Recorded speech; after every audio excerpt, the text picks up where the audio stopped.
हिंदवी स्वराज्याचे संस्थापक छत्रपती शिवाजी महाराज यांच्या जयंतीनिमित्तानं ठिकठिकाणी अभिवादन करण्यात आलं। यामुळे धुळे शहरातील वातावरण भगवामय झालंय। यात छत्रपती शिवरायांच्या पुतळ्याला पुष्पहार अर्पण करून अभिवादन करण्यात आले, तर जमनागिरी रोड भागातील किड्जी स्कूलच्या वतीनं देखील छत्रपती शिवरायांच्या पुतळ्याला पुष्पहार अर्पण करत अभिवादन करण्यात आलं। यावेळी जय जिजाऊ जय शिवराय आदी घोषणा देखील देण्यात आल्या। दरम्यान यावेळी महापालिका आयुक्त अमिता दगडे पाटील, उपायुक्त कल्पना डहाळे, उपायुक्त हेमंत निकम, शिवसेनेचे माजी आमदार शरद पाटील, हिलाल मारी आझाद पोलीस स्टेशनचे पोलीस निरीक्षक निवृत्ती पवार, भूषण बागुल, युवराज ढमढेरे, किरण गायकवाड, महेंद्र माळी, राजेंद्र बैसाने, संजय वाघ, हरिश्चंद्र रेडे, विनोद बाविस्कर, विशाल जाधव, भैया ठाकरे, विजय हराळ, जितू ठाकरे आदी उपस्थित होते। शिवजयंतीनिमित्त दत्तमंदिर चौकामध्ये आज सामूहिक कार्यक्रम घेण्यात आला। या कार्यक्रमात भूषण भाऊ बागुल असतील, मी स्वतः महेंद्र भाऊ असतील, तर सर्वच तोलामोलाचे ज्येष्ठ वरिष्ठ लोकांनी सहभाग घेऊन शिवजयंती कशा प्रकारे साजरी झाली पाहिजे हा एक संदेश आम्ही समाजाला दिला आहे। ज्या प्रकारे महाराजांच्या राज्यामध्ये 18 पगड जाती होत्या, त्याचप्रमाणे आज आम्ही सर्व समाजातल्या लोकांना एकत्र घेऊन शिवजयंती मनवलेली आहे। ही शिवजयंती एक समाजामध्ये आम्ही एक नवीन पायंडा टाकलेला आहे का शिवजयंती ही फक्त मराठ्यांनी नव्हे तर इतरांनी केली पाहिजे, कारण आपला एकमेव राजा या धर्तीवरती होता आणि त्यांनी सगळं 18 पगड जाती मिळून स्वराज्याची स्थापना केलेली होती। शिवाजींचं महाराजांचे जे नेचर आहे ते आपण प्रत्येकाने बाळगलं तर ह्या समाजामध्ये कधीच जातीवाद नावाचा प्रकार राहणार नाही। म्हणून आम्ही आज छोट्या खानिका होईना लहान मुलांसाठी अल्पवारचा कार्यक्रम केलेला होता। त्याचा पुढाकार आमचे मित्र भूषण भाऊ बागुल यांनी घेतलेला होता आणि आणखी युवराज दादा पण होते, त्याचप्रमाणे भूषण बागुल होते, अजून आमचे सर्व मित्र परिवार होते। त्या अनुषंगाने आज लहान मुलांना नाश्त्याचा कार्यक्रम पण होता आणि सर्व ज्येष्ठ लोकांनी आम्हाला सहकार्य केले, त्याबद्दल मी सगळ्यांच्या आभार मानतो। आणि महाराजांच्या जयंतीनिमित्त आज जो कार्यक्रम पूर्वोक्त चौकामध्ये मित्रमंडळाने घेतलेला होता त्यांचंही आपण आभार मानतो आणि असाच कार्यक्रम दरवर्षी साजरी करू हे सांगतो। जय शिवाजी जय महाराज। ब्युरो रिपोर्ट, माझा महाराष्ट्र न्यूज, धुळे।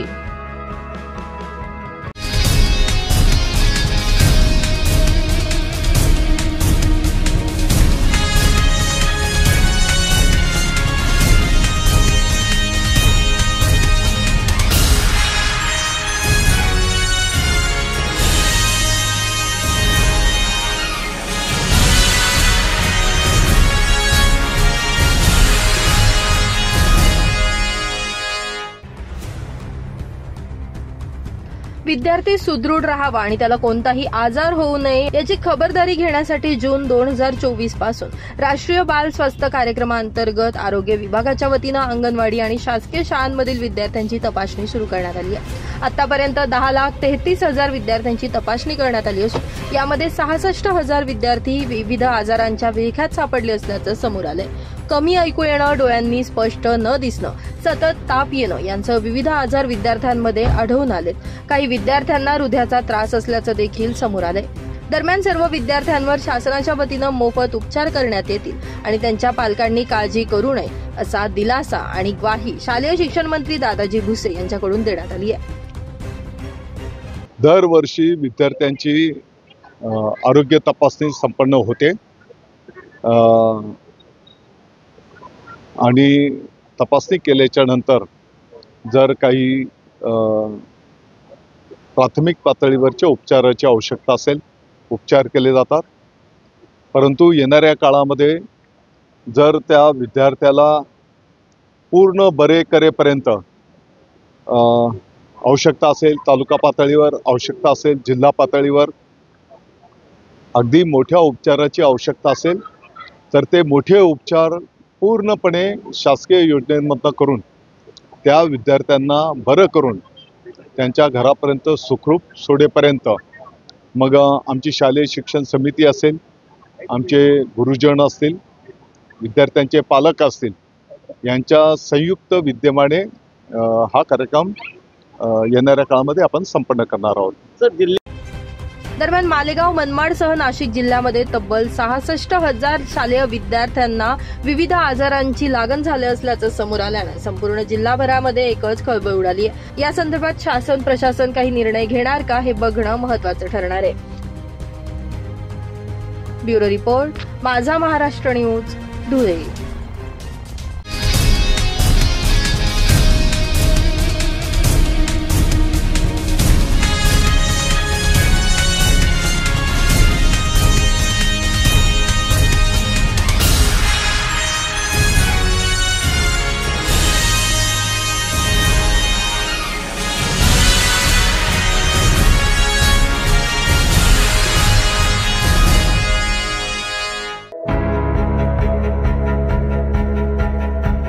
रयतेचे राजे छत्रपती शिवाजी महाराजांच्या जयंतीनिमित्तानं नकाने रोड भागातील सर्वधर्म समभाव जयंती उत्सव समितीच्या वतीनं छत्रपती शिवरायांना पुष्पहार अर्पण करून अभिवादन करण्यात आलं.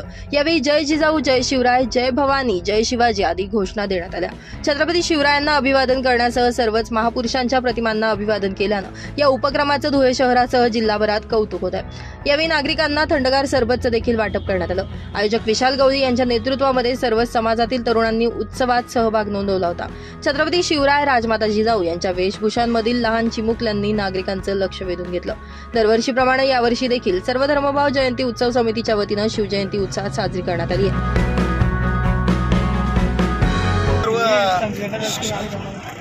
सर्वप्रथम सर्व शिवप्रेमींना आमचा मानाचा प्रेमाचा जय शिवराय.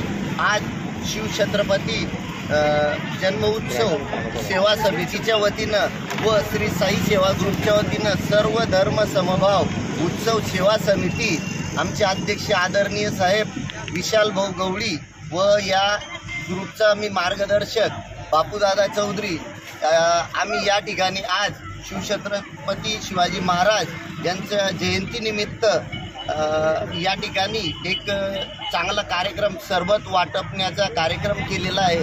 या ठिकाणी सर्व समाज, गवळी समाज, सर्व आपले जय भीम समाज, सर्व जे असतील सर्व चौधरी सर्व समाज हे एकत्रित येऊन आणि आम्ही सर्व एकत्रच असतो.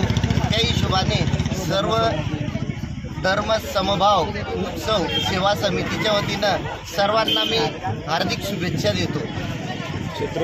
या ठिकाणी श्री छत्रपती शिवाजी महाराज सेवा समिती व सर्व धर्म समभाव यांच्या वतीने सर्व महात्मांच्या एक प्रतिमाची पूजा या ठिकाणी आम्ही केलेली आहे. या ठिकाणी आम्ही एक सरबत जयंतीनिमित्त सरबताचा कार्यक्रम वाटप ठेवण्यात आलेला होता. दरम्यान यावेळी समभाव जयंती उत्सव समितीचे आयोजक विशाल गवळी, बापू चौधरी, सागर गवळी, अण्णा जाधव, सुदेश मोरे, ऋषिकेश गवळी, नाना पाटील, किरण उन्हाळे यांच्यासह नागरिक मोठ्या संख्येने उपस्थित होते.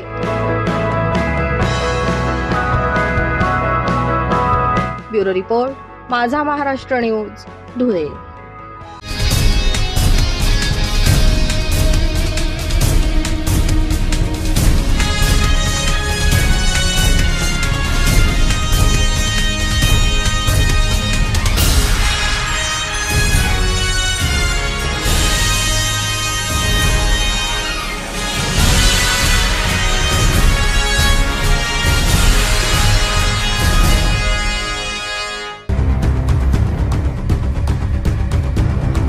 सोनगीर दोंडाईच्या रस्त्यावरील डांगुर्णी गावाजवळ अकोल्याहून शहादाकडे जाणाऱ्या लक्झरी बसला भीषण आग लागल्याची घटना सकाळच्या सुमारास घडली. घडलेल्या घटनेची माहिती मिळताच अग्निशमन दलासह ग्रामस्थांनी घटनास्थळावर मोठ्या प्रमाणात गर्दी केली होती.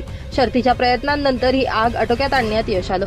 दरम्यान या आगीच्या घटनेमध्ये लक्झरी बस पूर्णपणे जळून खाक झाली असून सुदैवानं यामध्ये कोणत्याही प्रकारची जीवितहानी झाली नाहीये. या घटनेमुळे महामार्गावर वाहनांच्या लांबच लांब रांगा लागल्याचं बघायला मिळालं. तर नेमकं ही आग कशामुळे लागली हे मात्र सध्या अस्पष्ट असून याचा तपास केला जातोय.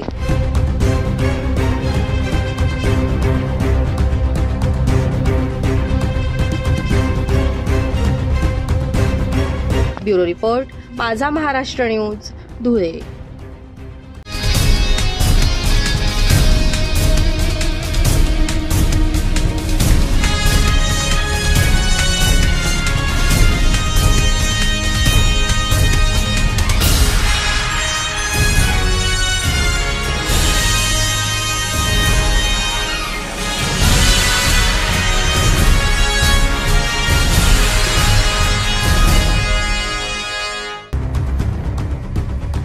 नवापूरमधील नांदवन शिवारात गट क्रमांक 70 मधील जमीन बिनामोबदला 200 मीटर जमीन हडप करून अतिरिक्त रस्त्याचं काम बेकायदेशीररित्या पोलिसांचा धाक दाखवून करत असल्याचा आरोप स्थानिक नागरिक आणि सत्यशोधक शेतकरी सभेचे आर.टी. गावित यांनी केला. एमआयडीसी परिसराला जोडला जात असलेला रस्ता एमआयडीसी आणि सार्वजनिक बांधकाम विभागाकडून नवापूर नगर परिषदेच्या हद्दीतील देवळफली गावापासून ते दापूरपर्यंत शेतकऱ्यांना कोणतीही पूर्वकल्पना न देता बेकायदेशीररित्या 24 मीटर रुंदीकरणाचा प्रस्ताव मंजूर करून घेण्यात आल्याचं स्थानिक नागरिकांचं म्हणणं आहे.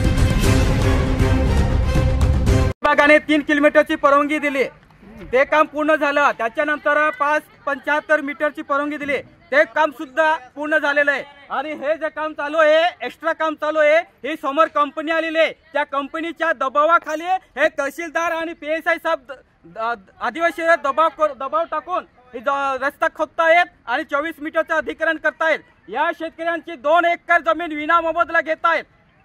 ही सत्यशोधक शेतकरी सभा सहन करणार नाही.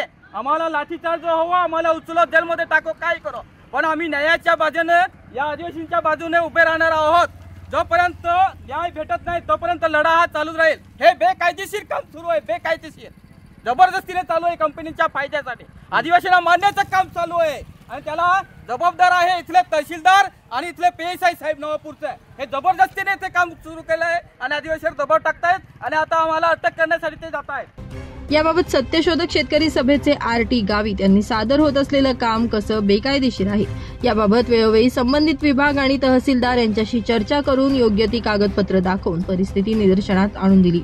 परंतु संबंधित विभाग, तहसीलदार आणि पोलीस प्रशासनाची दिशाभूल करून त्यांना धाक दाखवून हा रस्ता बेकायदेशीररित्या काम करत असल्याचं म्हणण्यात आलंय.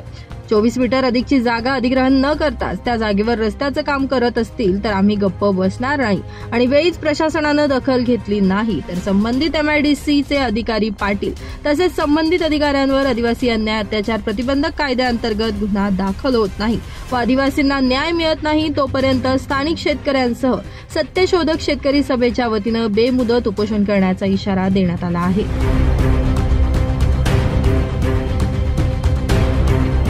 ब्युरो रिपोर्ट, माझा महाराष्ट्र न्यूज, धुळे.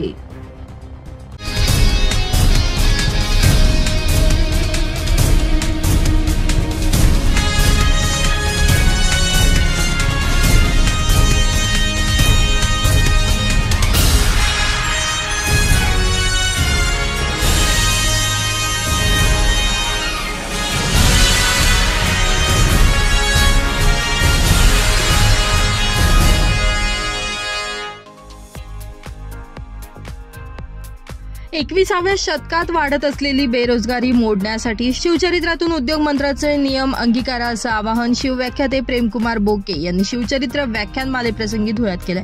धुळ्यातील श्री शिवाजी विद्या प्रसारक संस्थेच्या वतीनं 3 दिवसीय शिवचरित्र व्याख्यानमाला आयोजित करण्यात आली होती. यावेळी 18 फेब्रुवारी रोजी द्वितीय पुष्पाचं गुंफन शिवव्याख्याते प्रेमकुमार बोके यांनी 21व्या शतकात शिवचरित्राची प्रासंगिकता या विषयावर आपले विचार मांडत शिवचरित्राची सखोल अशी माहिती दिली आहे. अनेक समस्यांचं निराकरण करण्यासाठी शिवचरित्र वाचन गरजेचं असल्याचं देखील त्यांनी यावेळी म्हटलंय. दरम्यान यावेळी जवाहर शिक्षण प्रसारक संस्थेचे भगवान गर्दे, संस्थेचे प्रशासन अधिकारी प्रमोद पाटील, अपर पोलीस अधीक्षक किशोर काळे, संस्थेचे उपाध्यक्ष प्रफुल्ल शिसोदे, प्राचार्य R.J. पाटील, प्राचार्य M.L. पाटील यांच्यासह पदाधिकारी मोठ्या संख्येने उपस्थित होते. समजून घेण्यासाठी आपण सर्वजण या ठिकाणी मोठ्या संख्येनं आणि आतुरतेनं उपस्थित झालेले आहात. 2010 पासून सुरू झालेल्या या व्याख्यानमालेमध्ये अनेक नामवंत गणमान्य वक्त्यांनी आपलं प्रबोधन केलेलं आहे आणि त्यामुळेच या धुळे परिसराची भूमी व्याख्यान ऐकण्यासाठी सदैव आतुर असलेली दिसून येते. ती आपल्या या ठिकाणी उपस्थित असलेल्या प्रचंड अशा जनसमुदायावरून आणि म्हणूनच छत्रपती शिवाजी महाराजांच्या विचारांची प्रासंगिकता 21व्या शतकामध्ये छत्रपती शिवाजी महाराजांचा विचार आम्हाला ऐकावासा का वाटतो. 21व्या शतकात विज्ञान आणि तंत्रज्ञानाच्या युगामध्ये 400 वर्षापूर्वी होऊन गेलेले छत्रपती शिवाजी महाराज वेगवेगळ्या वक्त्यांच्या, व्याख्यात्यांच्या आणि विचारवंतांच्या माध्यमातून आम्हाला समजून घ्यावेसे का वाटतात. याचाच अर्थ असा आहे की 400 वर्षानंतर या देशाला छत्रपती शिवाजी महाराजांच्या विचारांची आज नितांत आवश्यकता आहे आणि त्यामुळे आज छत्रपती शिवरायांच्या विचारांची प्रासंगिकता निर्माण झालेली आहे आणि त्यामुळेच तुम्ही या ठिकाणी मोठ्या संख्येनं उपस्थित झालेले आहात. उपस्थित बंधू आणि भगिनींनो, छत्रपती शिवाजी महाराज हा विषय फक्त इतिहासापुरता मर्यादित नाही. छत्रपती शिवाजी महाराजांच्या इतिहासाच्या संदर्भात या ठिकाणी बसलेल्या प्रत्येक व्यक्तीला चांगल्या प्रकारे माहीत आहे. कारण बालपणापासून या महाराष्ट्रामधल्या प्रत्येक व्यक्तीवर छत्रपती शिवाजी महाराजांच्या विचारांचे संस्कार केले जातात. छत्रपती शिवाजी महाराज आपल्या मुलामुलींना समजावे, त्यांच्या इतिहासातून आपल्या मुलामुलींनी प्रेरणा घ्यावी आणि त्या पद्धतीचं जीवन जगण्यासाठी ते समर्थ अशा प्रकारचे नागरिक बनावे असं प्रत्येक आईवडिलाला वाटते. आणि त्यामुळेच लहानपणापासून शिवाजी महाराज हे इथल्या प्रत्येक व्यक्तीच्या घराघरामध्ये, प्रत्येक व्यक्तीच्या मनामनामध्ये घर करून बसलेले आहेत. तरी सुद्धा पुन्हा पुन्हा पुन्हा पुन्हा छत्रपती शिवाजी महाराजांचं चरित्र आणि चारित्र्य आपल्याला समजून घ्यावं असं वाटते. आणि त्या माध्यमातून 21व्या शतकात छत्रपती शिवाजी महाराजांच्या विचारानं या देशात कशा प्रकारे क्रांती आणि परिवर्तन आपल्याला घडवून आणता येईल त्यासाठी आपल्या सगळ्यांचा हा खटाटोप असतो. आपल्या संस्थेच्या माध्यमातूनही 2010 पासून या देशभरातल्या नामवंत व्याख्यात्यांना या ठिकाणी निमंत्रित करून त्यांच्या माध्यमातून समाजापर्यंत छत्रपती शिवाजी महाराजांचा विचार पोहोचवण्याची आपल्या संस्थेची ही जी धडपड आहे ती निश्चितच अभिनंदनीय, स्तुत्य आणि कौतुकास्पद आहे. त्यामुळे आपण सर्वांना विनंती करतो की या संस्थेकरता आपण सर्वांनी जोरदार टाळ्या वाजवा. जीवनामध्ये वैज्ञानिकदृष्ट्या प्रचंड बदल घडून आलेले असले तरी प्रबोधन असेल, व्याख्यान असेल यासारखे विषय आता बहुतांश ठिकाणी समाजाला नकोसे वाटायला लागलेले आहे किंवा लोकांना वेळ असून सुद्धा आम्हाला वेळ नसतो अशा प्रकारची मानसिकता निर्माण झालेली आहे. आणि त्यामुळे एखाद्या वक्त्याला बोलावणं आणि त्याचं व्याख्यान ऐकायला जाणं हा कुठेतरी आपला वेळ गमावणं आहे असं बऱ्याचशा लोकांना वाटते. अशा या काळामध्ये या ठिकाणी इतक्या प्रचंड संख्येनं शिवचरित्र ऐकण्यासाठी आपल्यासारखे लोक जमावे आणि त्या माध्यमातून आपला अमूल्य वेळ या ठिकाणी आपण खर्ची घालावा. निश्चितच या ठिकाणी बसलेले आपण सगळेजण अभिनंदनास पात्र आहात. उपस्थित बंधू आणि भगिनींनो, छत्रपती शिवाजी महाराजांचा इतिहास म्हणजे फक्त लढाया नाही. छत्रपती शिवाजी महाराजांचा इतिहास म्हणजे फक्त ढाल, तलवार, घोडे, भाले, लढाया इथपर्यंत छत्रपती शिवाजी महाराजांचा इतिहास मर्यादित नाही. 4थ्या वर्गामध्ये आपण सगळ्यांनी छत्रपती शिवाजी महाराजांचा इतिहास वाचलेला आहे. परंतु आता हळूहळू तो इतिहास सुद्धा पुस्तकामधून कमी होत चाललेला आहे. सीबीएसई पॅटर्न मध्ये तर जवळपास छत्रपती शिवाजी महाराज आणि संभाजी महाराज फक्त नावापुरते म्हणा शिल्लक राहिलेले आहे आणि काही काळानंतर ते त्यापुरतेही शिल्लक राहील की नाही अशा प्रकारची भीती आता निर्माण झालेली आहे.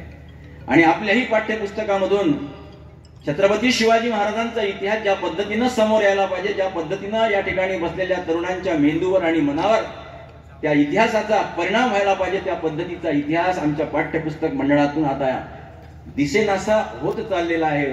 आणि त्यामुळे इथं बसलेल्या प्रत्येक सुशिक्षित व्यक्तीची जबाबदारी आहे की तुम्ही आम्ही जे सत्ताधारी असतील ते कोणते. ब्युरो रिपोर्ट, माझा महाराष्ट्र न्यूज, धुळे.